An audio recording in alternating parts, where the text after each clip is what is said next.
तर आज आहे बुधवार आणि बुधवार म्हटलं की जरा चिकन मटन किंवा अंडे असं खाऊशी वाटतं. म्हणून मी आहे ना आज आणल्यात अंडी आणि अंड्याची भाजी बनवणार आहे मस्त आमच्या राजगड पद्धतीचं कालवण.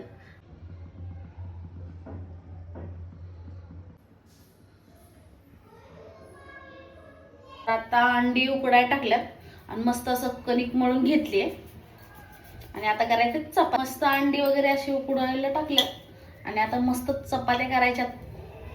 छान छान अंड आणि चपाती कालवण.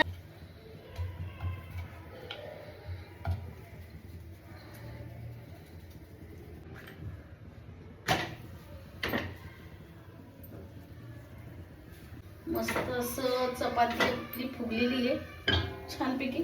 मला पहिले चपात्या वगैरे येत नव्हत्या पण माझ्या आजीने शिकवला सगळा स्वयंपाक, त्यामुळे मला आता यायला लागलंय असं मस्त. आणि आमच्या राजगडला मुलींना स्वयंपाक आलाच पाहिजे असं. चला तर आता ही अंडी उकडून झाली आहे आपली. आता मस्त अंड्याचं झणझणीत कालवण करायचंय. आमच्या राजगडला असंच बोलतो त्यामुळे आम्ही आपली सादर बघू शकतो आपण. अंड्याच्या कालवणाला काय काय साहित्य घेतले मी. इथे घेतले कोथिंबीर, कांदा, अद्रक, खोबरं, लसूण आणि टोमॅटो. तर आता बघूया आपण कांदा भाजून घेऊया कारण आमच्या राजगडला भाजूनच घेतात कांदा. चूल वगैरे असली तर मग चुलीवर, पण आपल्या इकडं पुण्यात मी राहते त्यामुळं गॅसवरती कांदा भाजून घेणार आहे. असं कांदा भाजायला टाकलाय.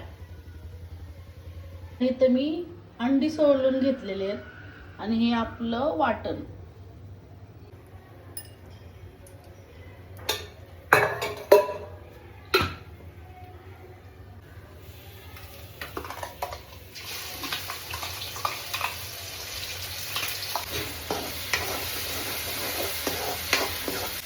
मस्त असा मसाला चांगला असं लालसर झालाय. त्यात आपण चवीनुसार मीठ घालून घेऊया थोडस. हा आपला राजगड मसाला आहे 1 चमचा. हा अंड्याचं कालवण बनवायचं त्याचा मसाला आहे, दुकानातला यायचा आहे. आणि थोडीशी चवीनुसार हळद. असं अंड्यांना शिरा पाडून घ्यायच्या म्हणजे आतमध्ये मसाला जातो आणि अंड्याला चव येते. आता छानपैकी शिरा पाडला.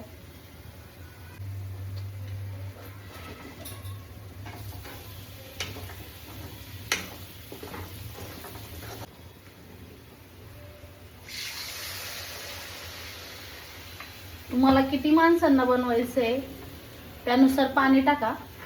आणि आमच्या इथं तर 4 माणसांपुरतच बनवलंय. आणि गरम पाणी टाका थोडंसं कोमट करून, कारण थंड पाण्याने चव येत नाही. असं छानपैकी थोडंसं 4 माणसापुरे बरं आहे ही भाजी, कारण आम्ही घरात 4च आहेत त्यामुळे 4 माणसांपुरतं बरं आहे.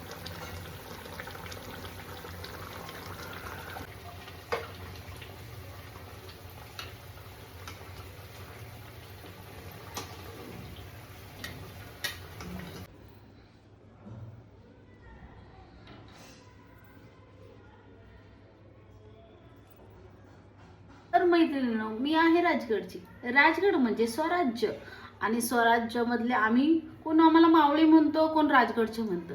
तर आम्ही आहोत साधी सिंपल माणसं. तर आम्ही असं छानपैकी आमच्याकडे असं करतात तसं बनवलंय. आणि मी जसं बनवलंय तसं बनवून बघा कसं वाटतंय ते कमेंटमध्ये. आता मी तर बघणार आहे चव कशी झाली आहे, कारण मला तर माहिती आहे मी स्वयंपाक खूप छान बनवते, त्यामुळे बघू कसं झालंय. मस्त झालंय अंड. मला तर आवडले. तुम्हाला कसं